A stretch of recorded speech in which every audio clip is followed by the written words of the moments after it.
नमस्कार, मैं हूं विनय सिंह। न्यूज वाले विश्लेषण में आपका बहुत बहुत स्वागत है। और आज विश्लेषण करेंगे कि जो आज डिप्टी कमिश्नर के यहाँ यानी कि उपायुक्त के कार्यालय में स्टूडेंट आज चिट्ठी जमा कर रहे हैं, तो पहला विश्लेषण ये होगा। दूसरा, मैया सम्मान योजना में कल्पना सोरेन मुर्मू जमकर डांस भी कर रही हैं, सारे विधायक डांस कर रहे हैं और युवा बेरोजगार होकर के रोड पर आंदोलन कर रहे हैं। तो ये तमाम चीजों के बीच आज 3 बजे जेएसएससी ऑफिस में क्या कुछ होगा और हमने कितना कॉपरेशन जेएसएससी को किया है ये भी बताएंगे। जेएसएससी को हमने कल उन 3 कैंडिडेट का फोन नंबर भी अवेलेबल करवाया जो पूछताछ के लिए उन्होंने मांगा था, यानी कि जो हमने कंप्लेन दर्ज कराया था उस कंप्लेन पर जो उन्होंने कहा कि आंचल कुमारी का नंबर और जो सरिकेला वाला में जिस व्यक्ति ने वीडियो रिकॉर्डिंग किया था जिला के द्वारा में कपिल चरण महतो जी का नंबर और जो एक लड़का देवघर का जिसने ओएमआर सीट को किसी कारण से खाली जो 8 लड़कों का था उनका नंबर कल हमने अवेलेबल करा दिया। आज 3 बजे हमें भी बुलाया गया था लेकिन आज हम आने में असमर्थ थे। कल हमने ये जानकारी दे दी थी, संडे होने के बावजूद भी हमारी कंप्लेन पर शनिवार को हमने कंप्लेन किया था और उस पर काम शुरू था। जेएसएससी अपनी ओर से हर प्रकार से जांच पड़ताल कर रही है। जांच आयोग से कल हमारी बातचीत हुई थी, ये कंफर्मेशन हम आपको कर रहे हैं। आज 3 बजे 26 तारीख वाले एविडेंस जो दिए गए थे उसे लेकर भी उनको बुलाया गया है और उम्मीद करते हैं कि आज वो एविडेंस को अगर जमा हो जाता उसके बाद जेएसएससी उस पर अपना अंतिम फैसला लेगी और जांच पड़ताल करेगी। अगर वो एविडेंस कोर्ट में चला गया है तो कोर्ट के माध्यम से ही उस पर आगे बढ़ा जाएगा और जेएसएससी के पास में स्टे लगाने के लिए आदेश आ सकता है। ये हुआ एक पक्ष वाला बातचीत। और इसी बीच में कल्पना सोरेन जी का एक वीडियो आया है जिसमें वो अलग अलग इलाके में कल जब गई मैया सम्मान योजना में तो उनसे रहा नहीं गया और आदिवासी डांस में वो थिरकती हुई नजर आई।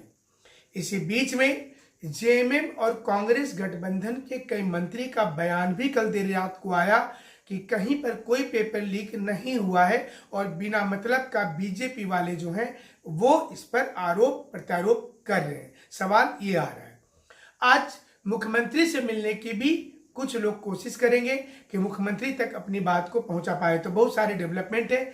जिला उपायुक्त के कार्यालय में भी बड़ी संख्या में आज स्टूडेंट ट्विटर वाले अभियान में सफलता होने के बाद आज जो स्टूडेंट हैं वो जिला उपायुक्त कार्यालय में आज चिट्ठी जमा करेंगे। भारी संख्या में अलग अलग जिले से हम तक में ये भी आज चिट्ठी आई है। और इसी बीच में आज कुछ स्टूडेंट ने 2 स्टिकर जारी किया है। 2 स्टिकर की क्लिपिंग हम तक भी आई है जिसमें स्टूडेंट की ओर से ये बताया जा रहा है कि जो पुरानी एजेंसी थी उसका जो स्टिकर का तरीका था, जो नई एजेंसी है उसका भी स्टिकर का वही तरीका है, जिससे कई प्रकार का संदेह उत्पन्न होता है। ये स्टूडेंट की ओर से सीधे तौर पर आरोप लगाया गया है।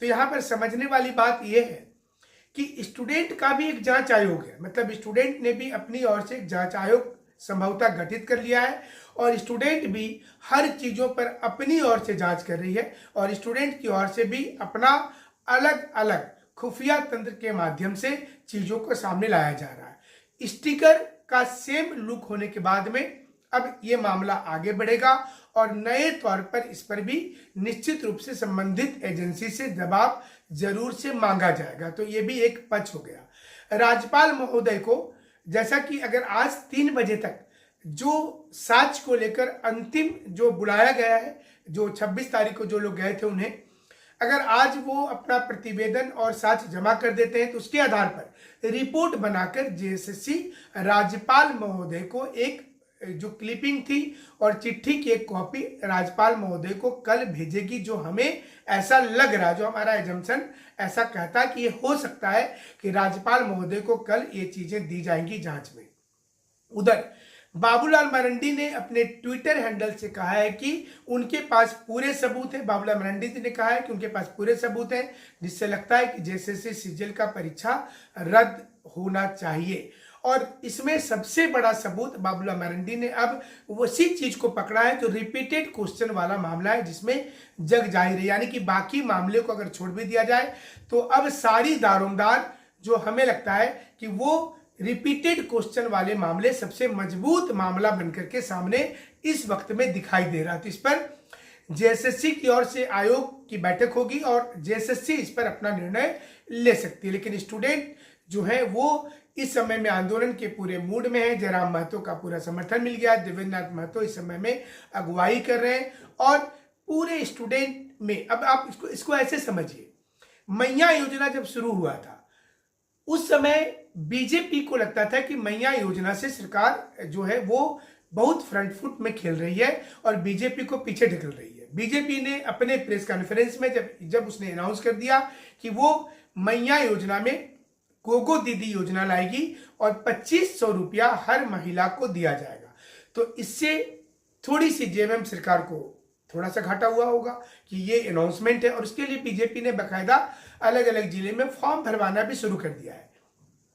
बीजेपी का दूसरा दांव उन्होंने चला है जिसमें उन्होंने बताया है कि 2000 रुपया प्रति बेरोजगार को दिया जाएगा, यानी कि जितने बेरोजगार हैं उनको प्रति महीना 2000 रुपया वो देंगे। ये दो जो बीजेपी ने जोड़ा है, और ये कर्नाटक का और महाराष्ट्र का जब चुनाव हुआ था तो उसमें कांग्रेस ने भी बहुत लोगों से फॉर्म भरवाया था कि हर महिला को अकाउंट में 8-8 हजार रुपया टकाटक जाएगा, और उसी तर्ज पर बीजेपी ने भी यहां भरवा लिया। हालांकि जेएमएम का खेमा इसको बैकफुट पर लाने की पूरी कोशिश कर रही है, लेकिन बीजेपी इस पर बढ़त लेना चाहती है। स्टूडेंट वाले मुद्दे पर बीजेपी को बहुत बड़ा मुद्दा मिला है और बीजेपी इसको पूर्ण रूपेण से कैश करवाने में लगी हुई है, यानी कि बीजेपी को लगता है कि झारखंड सरकार को इस पर पूरा नुकसान होगा।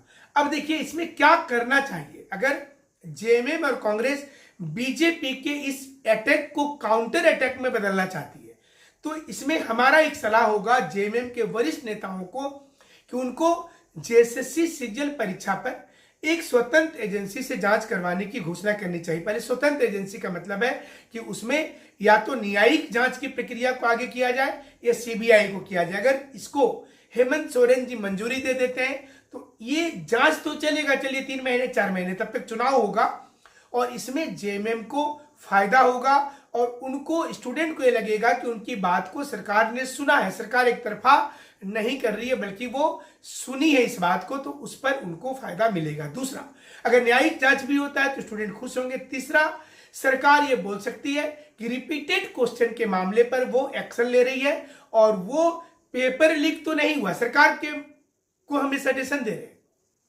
उनके पास ये ऑप्शन है कि पेपर लीक के मामले को स्टॉप करे और बोले कि ठीक है पेपर लीक नहीं हुआ है लेकिन क्वेश्चन रिपीटेड हमें दिख रहा है और इस आधार पर परीक्षा को हम स्थगित कर दे रहे हैं। अगर गवर्नमेंट ये 3 कदम उठाती है जो इस समय में हमें लगता है कि झारखंड की सरकार को लेना चाहिए, और अगर वो लेती है तो स्टूडेंट का मन जो है इस समय जो स्टूडेंट सड़क पर है, क्योंकि जयराम महतो जी ने कल बोल दिया कि स्टूडेंट के साथ साथ उनके मम्मी पापा और उनके जो चाचा चाची मौसा मौसी हैं वो सारे लोग भी उनसे कनेक्टेड हैं। अगर वो तमाम लोग एंटी हो जाए सरकार का, वोटिंग में अगेंस्ट में वोट कर दें तो इससे पूरा नुकसान जेएमएम कांग्रेस को हो जाएगा और ये कभी नहीं चाहेगी, क्योंकि इस समय में जो आंतरिक सर्वे है जेएमएम को ऐसा लगता है कि उसको ज्यादा नुकसान नहीं हो रहा है, और जिस प्रकार से मैया सम्मान योजना में वो लाभ लेती हुई दिख रही थी अब वो बैकफुट पर नजर आ रही है। तो यहां पर ईगो का प्रश्न नहीं बना है। मेरी सबसे बड़ी बात क्या है कि राजनीति में ईगो को छोड़ना पड़ेगा।